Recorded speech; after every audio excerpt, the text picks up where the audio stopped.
Welcome to లోక్రేసర్ classes. RRB ఎన్టీపీసీలో రీసెంట్గా జరిగిన క్వశ్చన్ ఇక్కడ ఉంది. ఒకటి చూద్దాం ఎలా సాల్వ్ చేయాలి.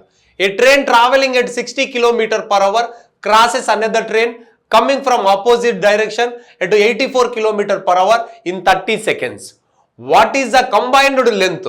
60 km/h వేగంతో ప్రయాణిస్తున్న ఒక రైలు దానికి వ్యతిరేక దిశలో 84 km/h వేగంతో ప్రయాణిస్తున్న మరో రైలుని 30 సెకండ్లలో దాటినప్పుడు ఆ రెండు రైళ్ల మొత్తము పొడవు ఎంత?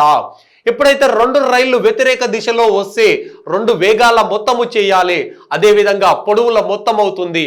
సింపుల్ లాజిక్ ఏంటి అంటే d = time into speed, distance = time into speed. మరి టైం ఎంత టైం అయింది సార్ అంటే 30 సెకండ్స్ అయింది. మరి స్పీడ్స్ ఏమవుతాయి? రెండు ఆపోజిట్ డైరెక్షన్లో వస్తే ప్లస్ అవుతాయి. సో 60 + 84 + 144. సో ఇది km/h ఉంది, మీటర్లలో తెలియజేయండి అన్నాడు.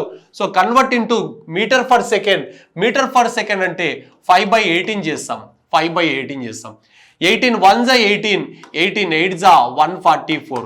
సో 3 8s 24, 240 into 5, 240 into 5 చేస్తే 500, 5 4s 20, 5 2s 10, 1200 meters.